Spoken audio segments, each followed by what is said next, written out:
Okay, first thing is first. We got announcements out the way. There's a library in Kaya that I'm trying to work on. It's a huge project. It's going to take a while. It's probably going to be able to help about 300 little kids that are living in poverty and help them with tuition, school supply, and just have access to education. I can't emphasize enough. To me, education is key. Education plays such a huge part in the role of our society.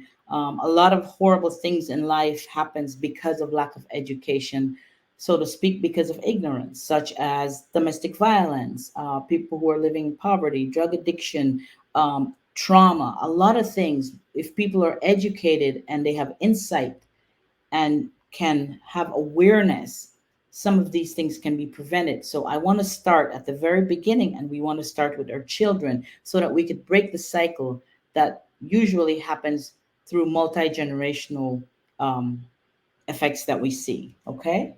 Again, shout out to my folks. Thank you, thank you. Join us. Come on, share the link so that people can join us as we get into this. Okay. So if you know anybody, share it on your page. I would love to have you guys join us and share your feedback. Okay. Okay. So that's that. And now I will also, what I want to do simultaneously, um, I like to reach, I'm very ambitious here. So what I'm going to do is I'm going to pick one of the comments that you guys brought up. And I want to see if how it links with the topic that we're talking about today. So I'm going to pick one out of here, and I don't necessarily need to say who was the individual that suggested this, but if you want to share, you're welcome to add to it. Okay. So who's going to be the lucky person that I will look at there? Oh, two came out. No, one. Okay, there, one. Oh, okay. Let's see. I have my list here.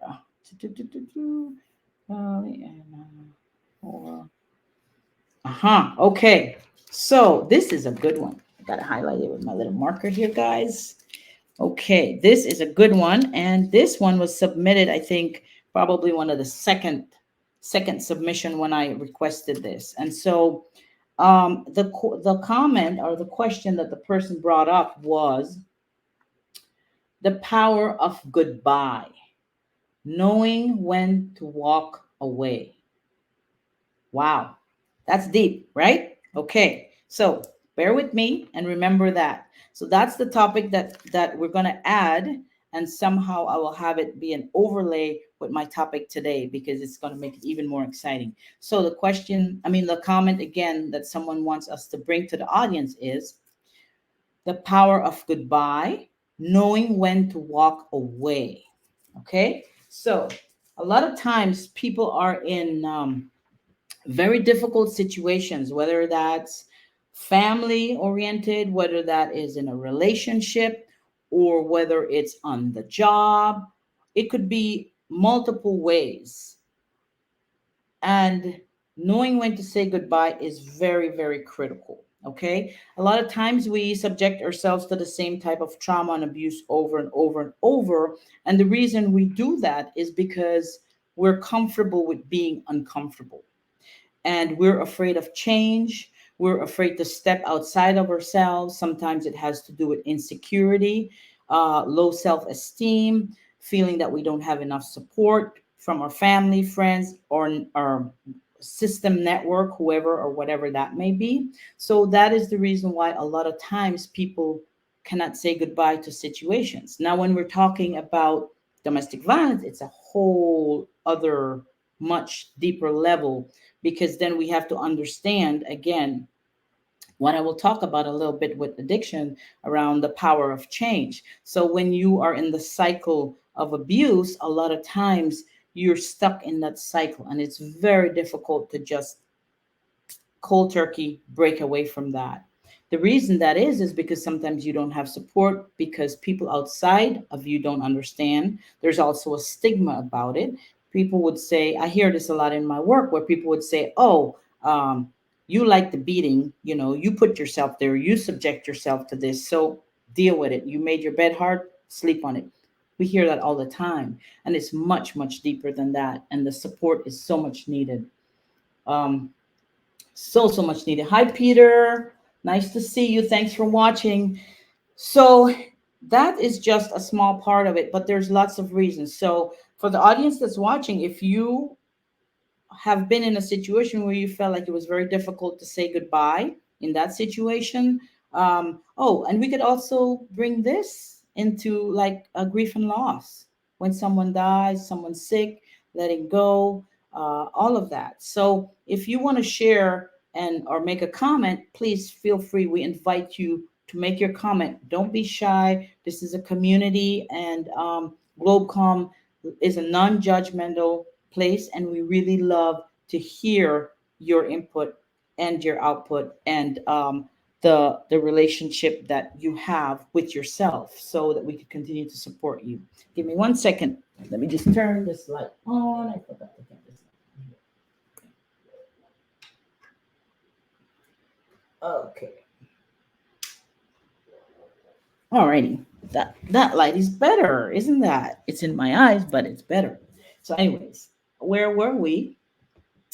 So yeah, so that was the topic that I picked throughout the live. Please feel free to comment on it. Okay, it is about saying goodbye.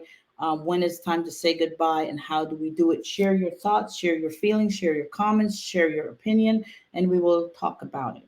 Okay. Now, as we get into this topic here, okay. So the first area that I want to look at, I want us to look at. Hi, Anita. Say hi to the kids for me. Thanks for watching.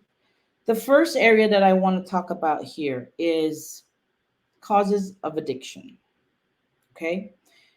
Um, so much research has been done on this topic. And like I said earlier, a lot of times studies show that part of it is genetic, hereditary, and also environmental. But the risk factors vary between each individual. So, with each individual, scientific research shows that if a person has more risk factors for addiction, they may have a greater chance of misusing substances or developing an addiction. So we're going to talk about a little bit of some risk factors, and you may be able to um, see this in your experience with people, whether you have people in your family who suffered various types of addiction, or you yourself have suffered addiction. Hi, Irma. So okay, some risk factors are of addiction are aggressive behavior in childhood. Okay, so these are, I'm going to name just a few: neglect from parents or guardians, experimenting with drugs or other substances, having access to drugs at school, poverty in the community, and peer pressure.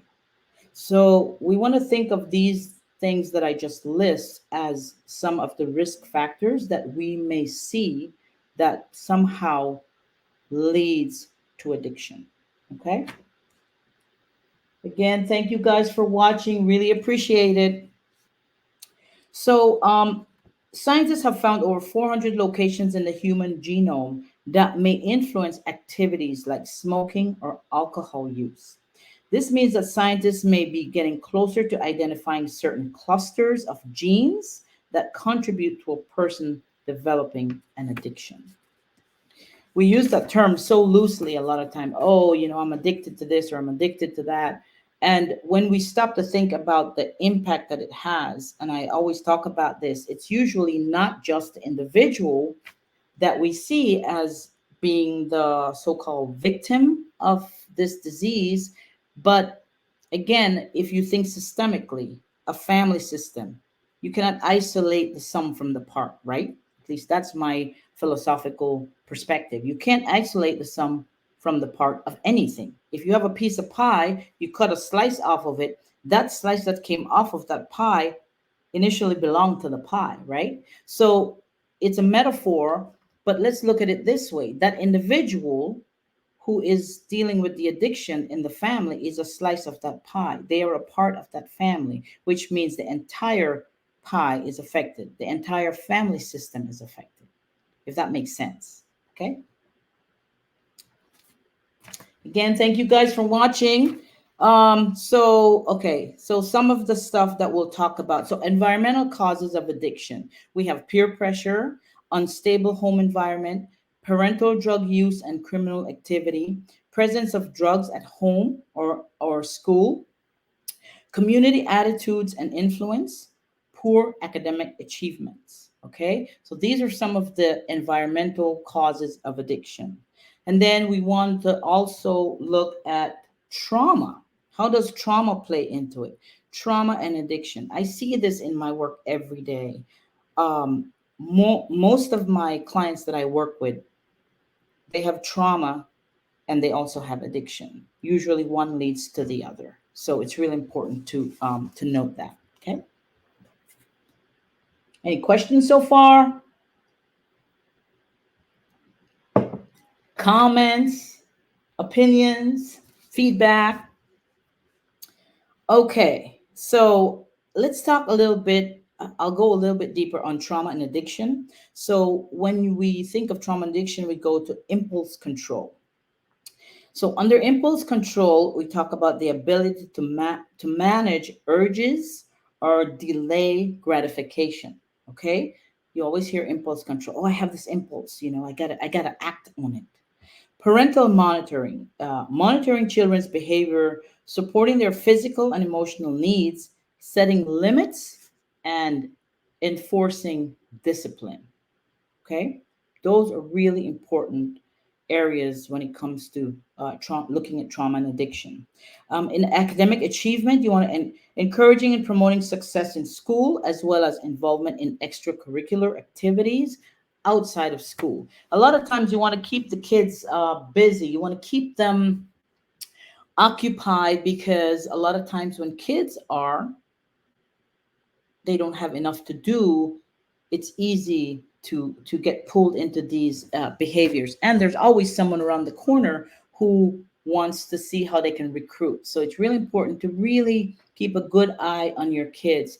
Again, we talk about the impact of genes and environment. So remember that.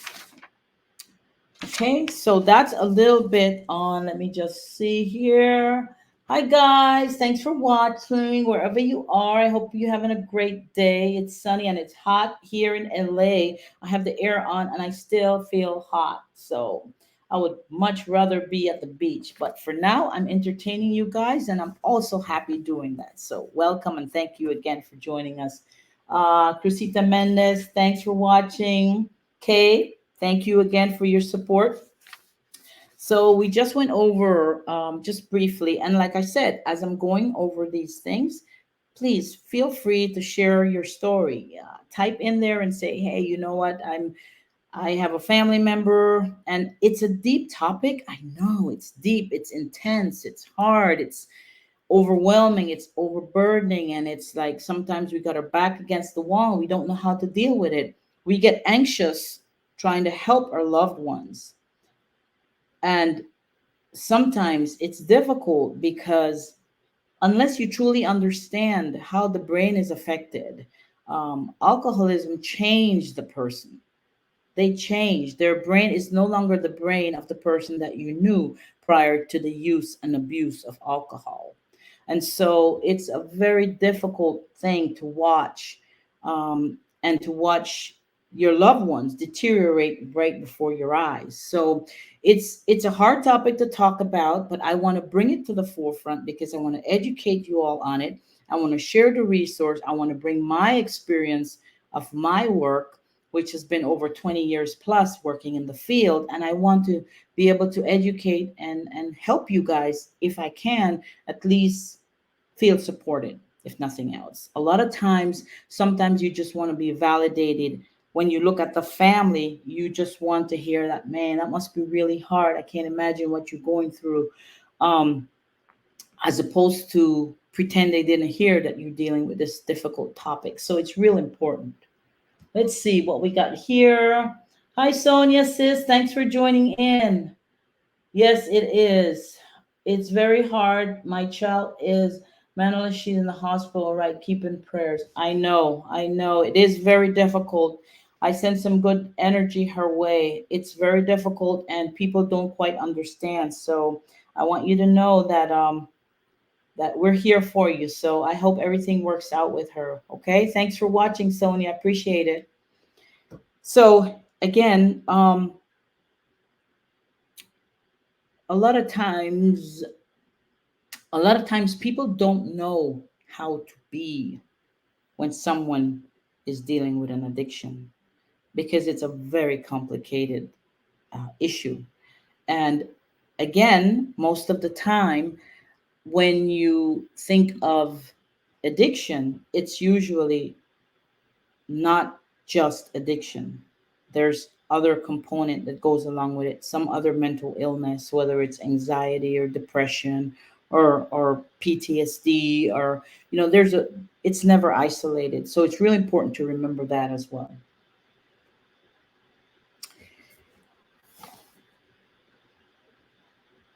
Hi, Sonia. Yes, I know. I'll give you a call when I'm done with this live so we can talk, okay? All right. Just hang in there. It'll get better, but I'll give you a call. So, okay, the next area that I want to talk about, I just briefly skim on that. So, the types of addiction. And now I want to talk about this goes a little bit deeper in layer 5 damaging effects that children of alcoholics may endure. Okay, so the effects of alcoholism on family can extend well beyond childhood. Children of alcoholics may struggle with poor mental health, trouble at work and school, relationship issues, and more.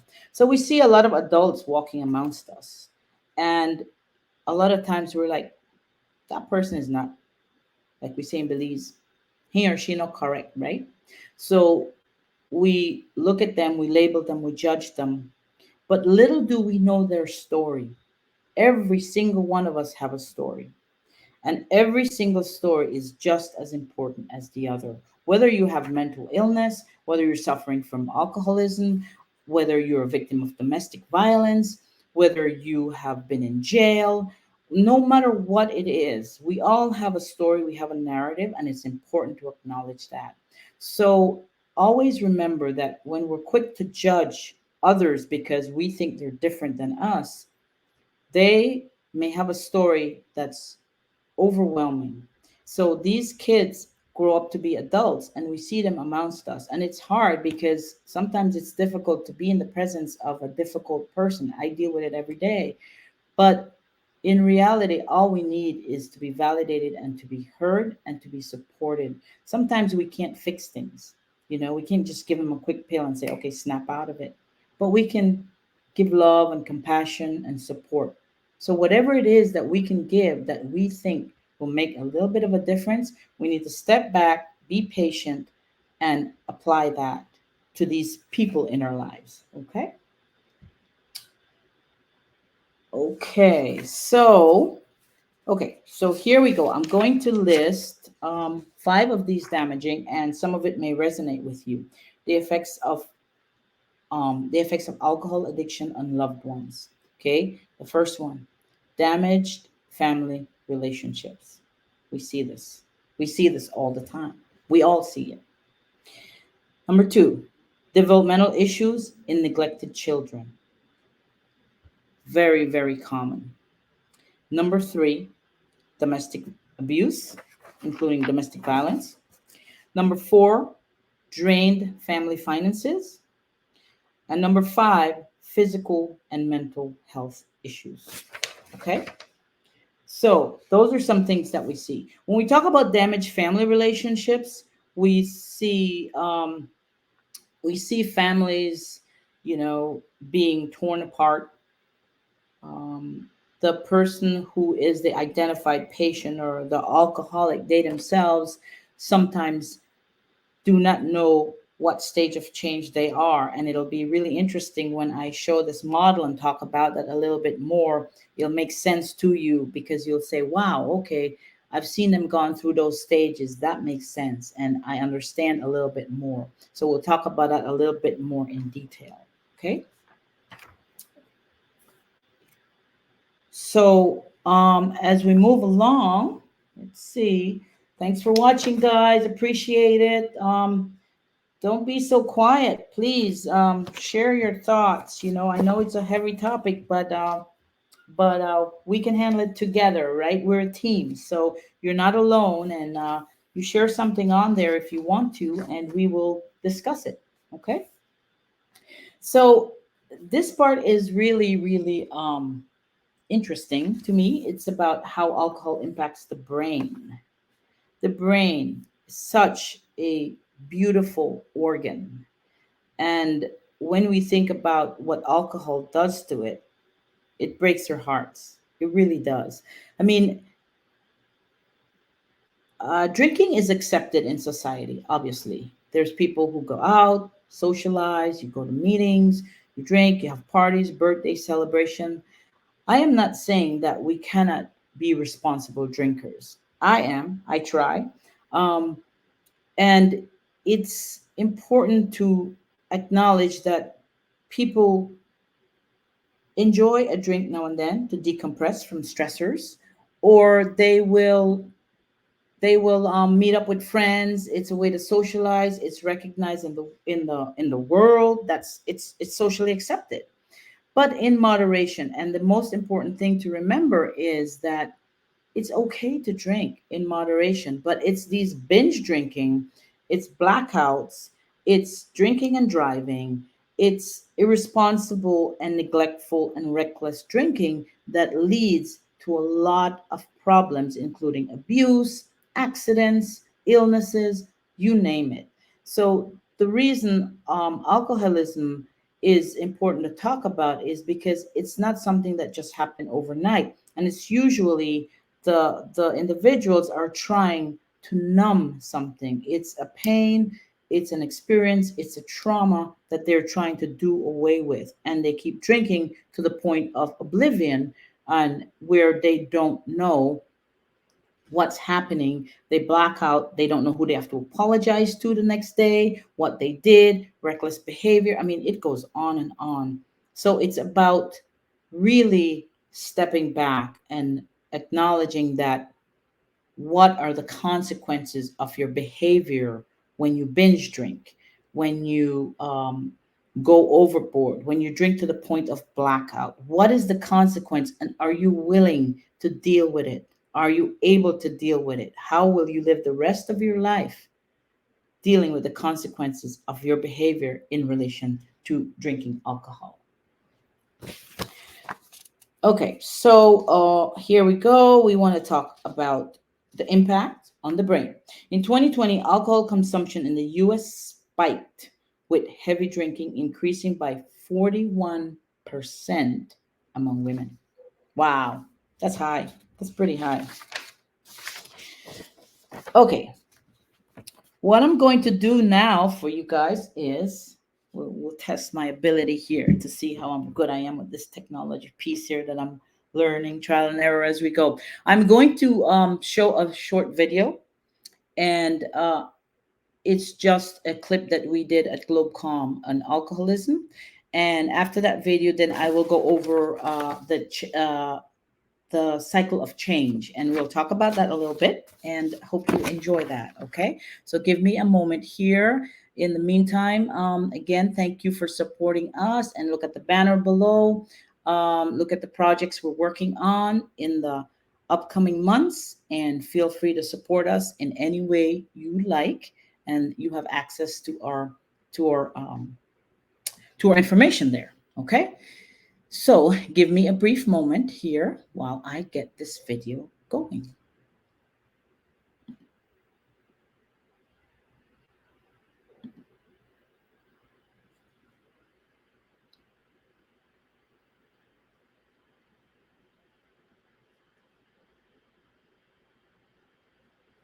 Okay, where is it?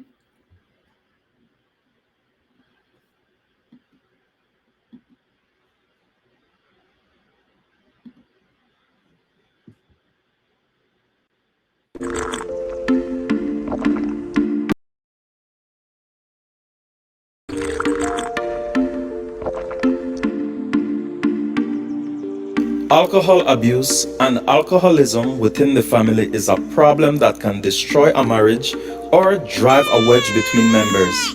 That means that people who drink can blow through a family budget, cause fights, ignore their children, and otherwise impair the health and happiness of the people they love. Alcohol can have short and long term effects on brain and disrupts brain's communication pathways. These can influence mood, behaviors, and other cognitive functions. Brain damage may occur through alcohol induced nutrients deficiencies, alcohol induced seizures, and disease.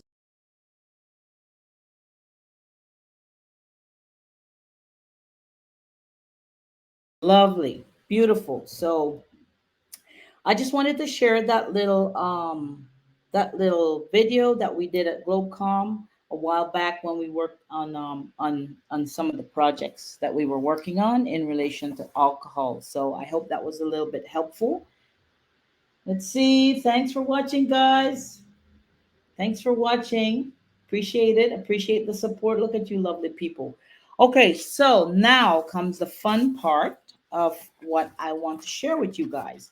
So this area here is called the cycle of change. Okay, and this apply to most people. Excuse me. Mm. Okay, this applied to most people who are dealing with some kind of an addiction. Okay, so the cycle of change has six parts to it, and it was created in the 70s by psychologists Prochaska and Di Clemente. For those of you who work in social work, caseworkers, psychologists, you're familiar with this cycle of change. So I'll just put up here real quick. Next time I'll have a little bit of a show, but just this is just showing you the cycle of it, and I'll go over it. So the first cycle of change, when someone is thinking, I want to quit this habit, whatever habit it is. Okay, the first section is called pre-contemplation. Okay, they're thinking about it, they're pre-contemplating it. This may have been led up to somebody telling them, hey, you got a problem, you need to check yourself into a rehab, or you need to get some help. So they get the pre-contemplation. No intention of changing behavior at all. At this point, that's what the pre-contemplation stage is. They have no intention of changing. Okay. Then the next stage is contemplation. Let me just keep looking at my guest here, making sure you guys are being acknowledged. So thank you all, Debbie, Paget, Bernadette, Nikki, Danny, all of you guys. Thank you, thank you, thank you. Okay, so stage two is contemplation. Contemplation is you aware the problem exists, but with no commitment to action. Does that sound familiar? Does that sound familiar to any of you with people that you've seen of or know that have dealt with addiction? The third phase is preparation. You have the intent on taking action to address the problem. So the intention is there. So now you're thinking, you've gone from pre-contemplation to contemplation to preparation. So now you're preparing yourself to take action. The next step is action. Active modification of behavior. In this step, you're actually taking action. You're like, okay, I'm going to seek the help. Maintenance is number five. So you've taken the action. Now you're going to maintenance, right? So after you're at maintenance, this is the area where you have sustained change, new behavior replace the old. So now you have new behaviors. And the sixth stage, again, is relapse.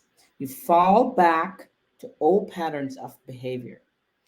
But what's beautiful about relapse, as crazy as it may sound to some of you, every time an addict relapse, they learn something about their addiction. They learn something that helps them along the way. As horrible as it sounds, every time they relapse, for some people, they have to relapse 10, 15, 20 times. For others, they relapse one, two times. So every individual that's dealing with addiction, whether it's substance abuse or any other form of addiction, this process takes a while. So then the cycle of change occurs again and again and again. But that's the way it works. It goes from pre contemplation to preparation to action to maintenance and then relapse. And then it goes again. Okay? So it's an upward spiral. And they learn from each relapse. As this may sound so far reached to those people who don't understand addiction or have not struggled with it. But for those who do, this will resonate. This will resonate with you very, very much. Thank you, Genesita Garcia, for watching. Oti Trujillo for watching. Thank you. Thank you, guys. Okay, so I'm going to elaborate a little bit more on these stages, and hopefully it'll help you with some resources. Okay. So we talked about the first stage, which was the pre-contemplation stage. And the pre-contemplation stage was the area, the stage that they had no intention of changing. Okay, so at this stage, guess what? You always hear people talk about this. You always hear people say, he or she is in denial. Well, that is correct. At the pre-contemplation stage, they are in denial. Folks at this junction have no acknowledgement that there's a problematic behavior. None whatsoever. Someone like a therapist, a friend, or a family member may have hinted, you know what? You should slow down on your drinking. You should slow down on the use, the drug use. But they don't believe them yet. Yet is the key word right there. Okay. Stage two, which on our chart here is contemplation. They aware the problem exists, but with no commitment to action. Okay. So in stage two, if we go a little bit deeper, we talk about the indecision is real at this stage. So they're like, the first stage they're in now they're like, I'm indecisive. It's real. It's hitting home. So you might be wavering if you can or should try to change the behavior and what losing it may mean for everyday life. What are you willing to give up? You could be making pros and cons lists like, if I give it up, here's the pros, here's the con. Maybe you're speaking with a therapist, a family member, maybe you're tired of hearing them talk about it. Maybe what they're saying is true. So you're thinking, maybe I should really, really make a decision about making changes in my life. So that's the stage two when we go a little bit deeper, the contemplation stage. Hi guys, thanks for watching. Appreciate you. I hope these resources are helpful, and please give me some feedback and let me know. So don't be shy. Make some comments there. Make some comments and see if this resonates with you. Okay. But we're full of resources here at Globecom, and we will continue to bring this stuff to you. Stage three, don't want to get deviated here. Preparation. Okay, on the preparation stage, it says intent on taking action to address the problem. So this is the third stage. So when you've decided to make behavior change and you are ready to take action, you're in the prep stage. So you're preparing now. You might still be gathering facts about the exact method you will use to make your change, such as like finding a support group if you need to go to a rehab or whatever. So you're in the preparation stage. You're past action, now you're preparing. Okay, so the next stage is, I'm sorry, you're not past action. Action is coming because you're prepping. So action is the fourth stage, and in action you're actually um, creating modification of behavior. Okay, so you're actively changing the stage. This is where the action is. You put your foot on the pedal and you're taking off. You're just like, okay, I'm on my way now. I'm on my way. So you may be attending a support group. You may be discussing the problem openly with others, and you may be looking at your behavior and talking to family and friends and say, wow, I really have been negative. I've been behaving negative, and I really am ready. Okay, so that's the action stage. Then maintenance, which can be pretty challenging at times. So you're in the maintenance stage, and on our chart, it talk about sustained change. New behavior replaces old. So now you have new outlets, you've developed new behaviors, and you're replacing them with the old ones. And this can be very, very challenging. It doesn't mean that the thoughts, the cravings, all of these things, they don't go away immediately. So this is, you're maintaining, okay? Your head is above water, and you're just maintaining day to day. In the maintenance stage, you're focused on keeping the changes you've made for the long term. So you kind of are really focused, and you're just like, okay, I'm on my way. You really want to focus there, and you want to enlist support wherever you can get it, whether that's family, loved ones, friends, wherever.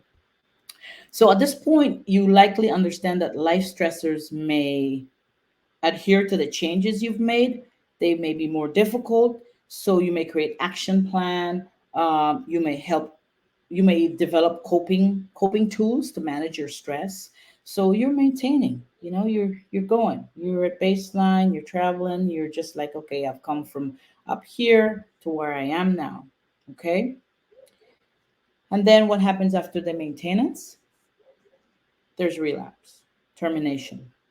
In this stage, the old behavior is fossilized in your past. The habit may have lost its appeal entirely. You're certain you won't go back, but this is termination, and then after termination comes usually the relapse, and it goes around again. But remember, with each relapse, there's significant lessons learned with every person that has an addiction. The relapse, a lot of times the relapse create a sense of guilt, a sense of shame, and that can be detrimental in itself. So that is where it is really important that family support is there, because when they fall, you want them to know, okay, we're here. A lot of times families see individuals go through this cycle over and over and over and over and over, and it's very tiring for the people looking on. Could you imagine what it's like for the actual victim, the actual person who's dealing with these demons that they have to struggle with on a day-to-day basis, that has become a significant part of their lives. So we need to remember to be compassionate when we're dealing with people, um, who are dealing with this huge issue. It's really important to remember that. And there's so much stigma against all of these things that we talk about, but there's help. There's a lot of help out there, and we need to be able to be gentle with each other and provide the help that we have. Okay. Hi, Terry DePaz. You got my last name, girl. Thanks for watching. Okay, so we just went over the stages, and if you have any feelings or thoughts or comments or opinions related to what we're talking about today, because I know that it's such a silent killer in so many ways, and so many people deal with this such a heavy, heavy, heavy topic, and they're overwhelmed and they don't know what to do for their loved ones. They feel like their back is against the wall, their hands are tied, and it's like, how do we support this person? Even myself at my job, I remember some of my clients that have been through the relapse stage probably 100 times. They've been in and out of rehabs, and they've been through the relapse stage, and they come into my office after having many relapse way before me. These people are older adults that are have been homeless, and I sit with them, and I look at them and I say, I want to help you. I want to be able to support you. But if I have to work harder than you with this issue, what does it say? So let's have a conversation about this. And usually, when I address it that way, it really helps them to have a little bit of an insight, um, and understanding these stages here can really help. So if you're wherever you are, anywhere on the globe today, I know you know someone in your family, a friend, a loved one, a partner, someone that is dealing with this horrible disease, and are at the brink of their own demise, and you're tired because you've been the perhaps the only support network for them. You've been there for them and you feel defeated. That's the word I want to use. You feel defeated. And you're asking yourself, well, what can I do? What can I do? How can I help someone who I have to work harder than them? And alcoholism, addiction, drug addiction, all of this, it's a cultural problem. I don't see it as an individual problem. It's a cultural problem. And collectively, we need to come together and understand it, understand and break down the stigmas that keep these individuals trapped in their own prison because of all the stigma, because of the lack of understanding of what the impact it has on them chemically, psychologically, emotionally, spiritually, physically. It's a person can give up alcohol emotionally or mentally, but yet the body craves it physically. It's so complex and it's painful. It hurts them. The cravings, the physical manifestation, the somatic pain that they feel from the withdrawal is sometimes more devastating that the person who is going through this will say, okay, which is worse? Is the the craving, the pain, the hurt of this craving worse than the actual addiction itself? And they make a choice sometimes. It's very, very difficult. And it's something that we need to understand uh, from the layman's term to the professional, that there's stigmas and that these people hurt. They hurt in more ways than we can possibly understand. They are not the same person because their brain has shifted. And on top of all of the issues that may be the causation to their addiction, sometimes they have layers and layers and layers of other stressors that contribute to it, that are culprits, and that play a significant role. So, where do we, the collective, the family, the society, the community, the therapist, the pastors, the healers, where do we come in and play a part in the lives of these individuals? So it's questions that we need to ask ourselves, and we need to contemplate these questions and talk about them more. You know, you know a lot. Yes, you do, Genesita. You know a lot, and share with me. Share with me. We want to hear your feedback. Uh, yes, and it's true what you said. You can only help who wants the help, and I hear that all the time. I hear it all the time because, like I said, I just went over the stage. So if you're talking to somebody, you could be the most amazing human being. You could be the most incredible person, and you are talking to them, and they're in that pre-contemplation stage where you come to them and you tell them, hey, I think you have a problem. Hey, you need to look at yourself. This is affecting you. Look, they can't see it because they're in denial, and that is where it is where we say, okay, you can't help somebody if they are not ready. That's the key. They have to be ready. And unfortunately, sometimes when they're ready, so much damage has been done, not only to them individually on the physical, emotional, spiritual, psychological level, but the family system as well. They lose family, they lose their home, they lose possessions, they lose children, they lose so much at the cost of what? So you are very much right. You cannot help somebody unless they're ready, and that is key. If nothing else, we will take that away from this show, that when they're ready, and again, readiness could mean many things. They might not be ready for a very, very long time, and so what can we do, right? We do our best to support, and that's what these shows are about, is that we support. But again, some people will tell me, okay, you support, but at the cost of losing yourself. No, you support to an extent, and then there's a time when you have to draw back. And sometimes when you draw back, those individuals have that wake up call and they get beyond the pre contemplation state and they get to the contemplation state. And then what you do is you support them through it. But this is the cycle of change that I'm sharing with you. This is what happened in every case of addiction. It's study that's been done since the 70s. Research has been done on it, and it is what happens in people dealing with addiction. Okay. Aw, thank you, Kirk, my buddy. I appreciate it. Well, I love sharing this stuff. You know, it comes very natural to me, and I'm very grateful and blessed that I had an opportunity to learn about it, and now I'm sharing it. And I want you guys to be able to share it too. Trickle down effect. You know. Um, yes. Okay. Good question, Genesita. Alex, and when you get tired, what do you do?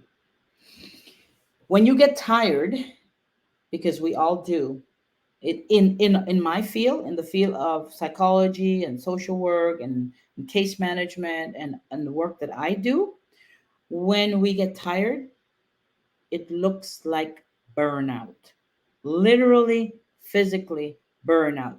Practitioners will look drained, they will look tired, they will have neglected themselves and their family. They've taken on that trauma, it's become vicarious trauma. You've taken it on, you're holding on to it, and you are miserable. You take that and you are irritable, easily agitated, get in fights because you're bringing that, you're overwhelmed. So, the question, I go back to your question, Alex, when you get tired, what do you do?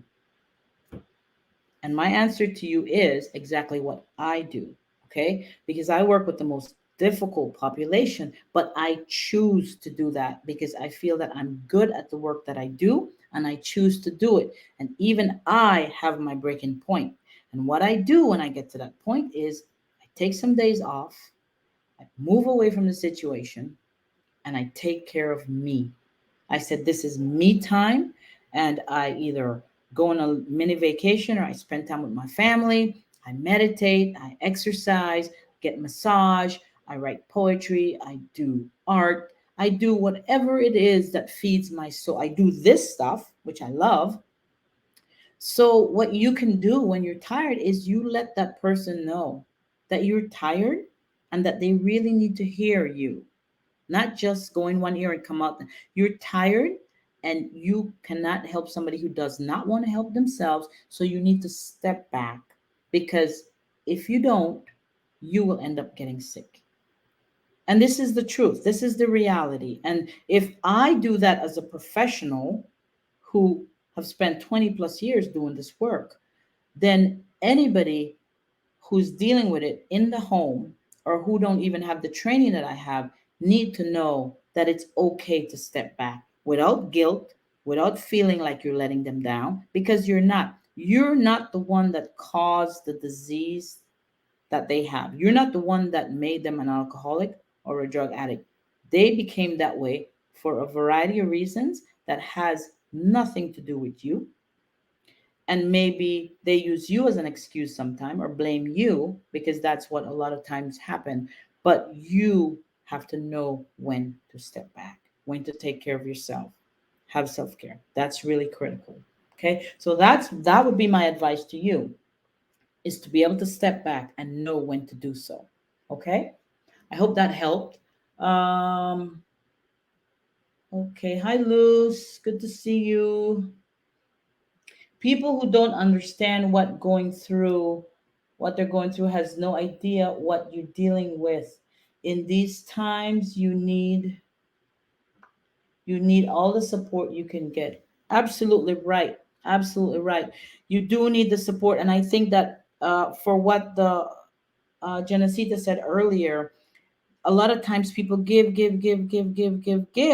trying to fix somebody, and they're not there. They're on that denial state. And when I think a lot of times when people want to be more supportive is when they see that they want the help, then they'll step in. And sometimes it's okay. to be there prior to that, even when they're in denial, but to know your limit, because you can be sucked in and you can be drained, and that does happen. So it's a catch 22. It's really tricky. But if you know yourself and you know that you're starting to feel burned out, you're starting to feel drained, you're feeling that nothing you're doing is helping, you need to step back. Give it some space, give it some time, and they will come around, hopefully. And if they don't, the consequences can be serious and detrimental. But hopefully, they will once you step back. But it's a complicated issue, and people don't really understand it. And because it's so culturally accepted and socially accepted, and it's a huge part of our culture, the Belizean culture, it's huge. And we see a lot of other problems stemming from it trickle down to it. Alcoholism, there's a lot of sexual abuse, there's a lot of violence, domestic violence, there's a lot of financial problems because they drink it out or gamble. It leads to so many things. And I'm telling you, this topic is deep and we could go on and on, but I wanted to bring especially the cycle of change so that I could bring some information to you guys so that you can at least have a little bit of a reference, where you can go and look at it and say, oh, wow, that makes sense. Okay. Brilliant work you're doing. Keep sure to, oh, I already read that. Sorry, Kurt. Okay. You first have to understand what you're dealing with. Absolutely. Absolutely. You have to know what you're dealing with. And then if you don't know what you're dealing with, then you don't have any way to go with that. Okay. So yeah, so that was really important to share. Let's see. Stages of change. Okay, let's see. So, yeah, I mean, there are, and then we get back to this topic that I brought up from what we picked earlier, which was about saying goodbye. And a lot of times, unfortunately, in these situations when we're dealing with alcoholics and addiction and stuff, there is a time when you do have to say goodbye, and it's grueling and it's sad. But like so many of you agree and say, it's like you have to know when it's time to check out, or else you get pulled into that. But at the end of the day, what I want to share and what I hope I brought across is that unconditional love is important, at the same time taking care of yourself. So it's about navigating. You give this love and this support to the person, and you try to understand them, try to get resources, look it up. There's lots of information out there. Um, Watch videos, podcasts, whatever, wherever you can get that information. But at the same, and be there for them. But at the same time, it's a really delicate dance, and at the same time, you need to know when to check out, because you have to take care of yourself. At the end of the day, you have to take care of yourself. So that's really important. But it's important to be educated and have the resources and the knowledge around that. Okay. Yes, never giving up is important. That's why I wore the shirt today. So look at that. Hmm? Never give, never give up. Never give up. I love it. Okay, so remember that. Never give up. There's always hope. Always, always hope. And it might take that one thing, you may not know what it is, or that one person that can change the hand of time for someone. So we always have to be compassionate, loving, kind, and remember that we're on this planet just for a speck, for a very brief time. And we want to be able to leave our legacy and leave our mark, saying that we at least try to understand, we try to support, because at the end of the day, we're collectively the same. That's what my message is that I would like to leave with you all. Let's see. Okay, thank you guys. Um, no, the question I pulled, I didn't forget. It was about saying goodbye. It was about how to say goodbye, and we talked about it earlier, Sam. Yeah. Okay, casino gambling can be serious mental problem and can cost lots of finances setback. Yes, that is definitely true, brother. Literally, my brother, you are right on.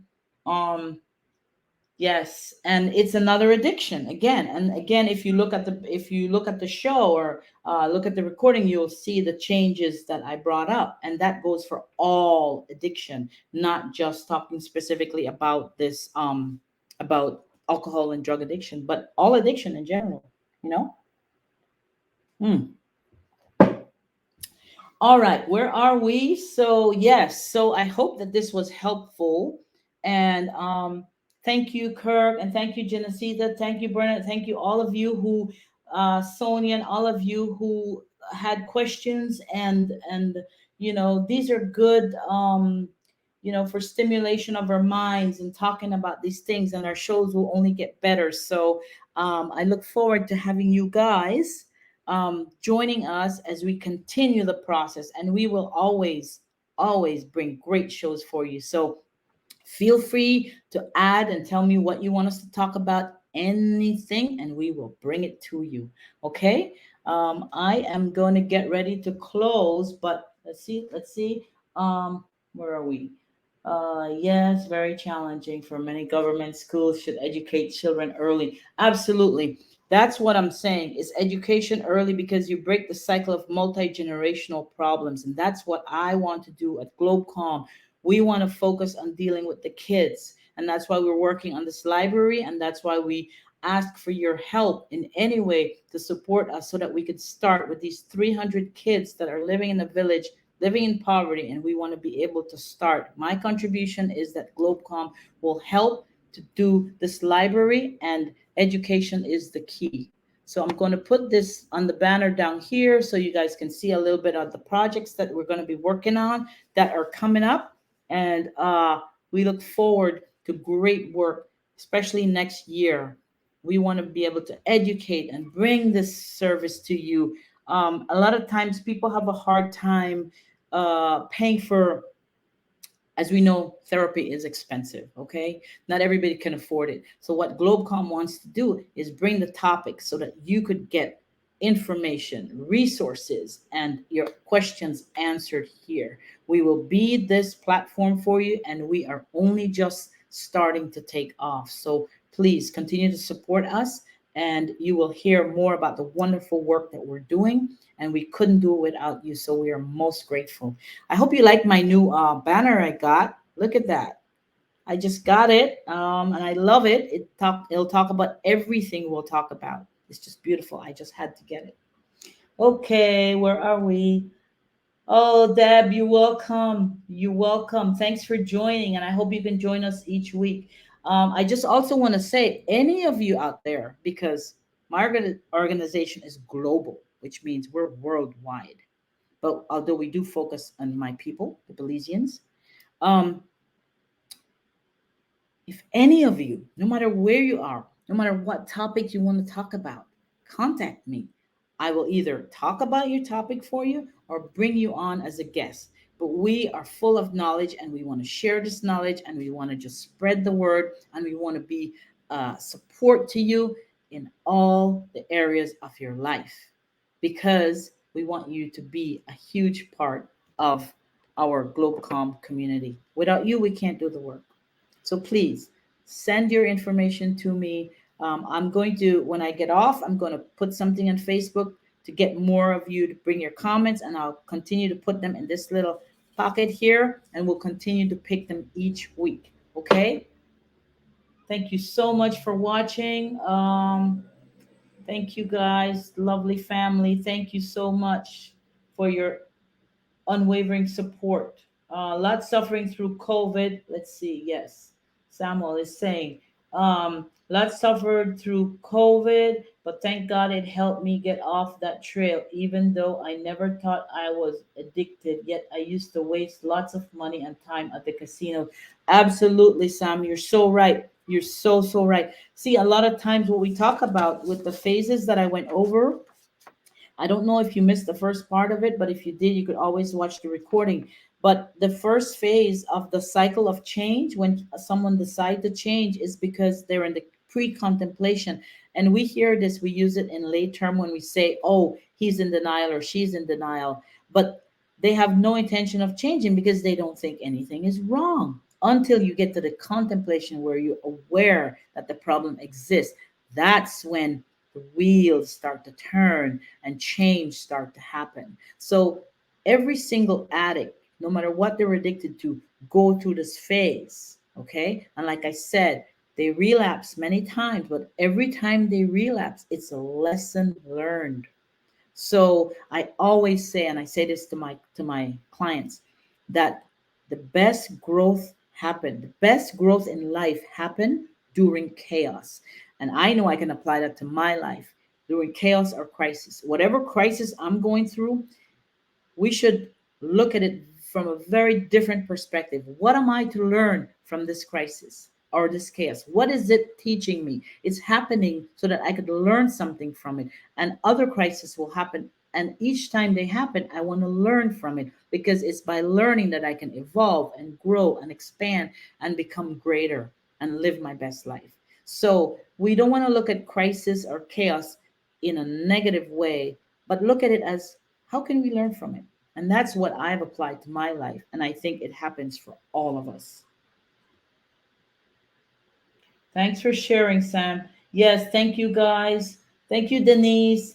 Oh my God, you guys are the best audience. I love you guys. And again, I want to say, bring those topics because, you know, I hate to waste all this knowledge. Not just me, but all of our guests that we bring on. We have so much knowledge, years and years and years, decades of knowledge on so many topics. And thank God for social media that we have access to be able to reach you and bring this stuff to you because it's easy to sit. You could be listening to this stuff while you're driving on a road trip, while you're working, while you're washing, because it's important. And if you take one thing away from each of our show, I'm grateful for that. So please, yes, continue to watch our show and support us and be a strength for us because we're partners. You are a collective part of Globecom and we love you. We do. That's why we bring this lovely stuff to you. Okay, let me see. Let me just shout out to all of you again. I want to acknowledge you. Hi, Cuz, Kath, I saw you. I just didn't say hello earlier. So thanks for watching, Debbie, Bernadette, Nikki, Danny, Shirley. Thank you so much, guys. Anita, Irma, Cressita, Kay, Sonia. Thank you so much for watching. Genesita, Terry, let's see, Luce, Kirk. Thank you guys. Bernadette. Thank you, Samuel Byrne. I love you guys. Thank you so much. You're awesome. And I so appreciate your support. I can't even tell you. Your support is like, okay, this is how I'm going to describe it to you before we close. When you support me and the love I feel back from you guys is like fuel in my tank. It's like you guys put gasoline and I'm driving this big 18-wheeler truck like my brother Sam drives. And I feel like I am in control of the road and I have all this knowledge in my big 18-wheeler truck tanker and I just want to spread it. So continue to support us. I feel good by knowing that I can share this knowledge and that you are appreciative and it's a two-way street. So again, thank you.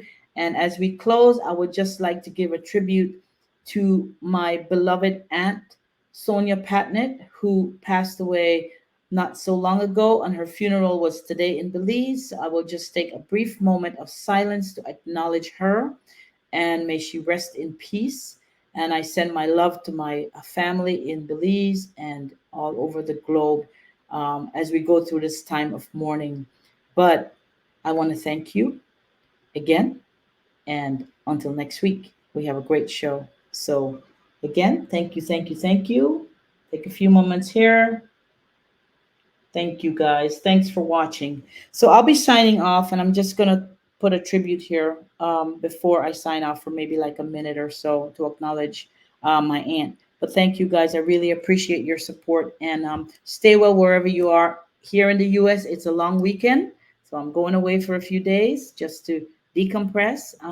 Wherever you are, I hope that you have a lovely day and know that Globecom, we got your back always. All right, take care. Until next time.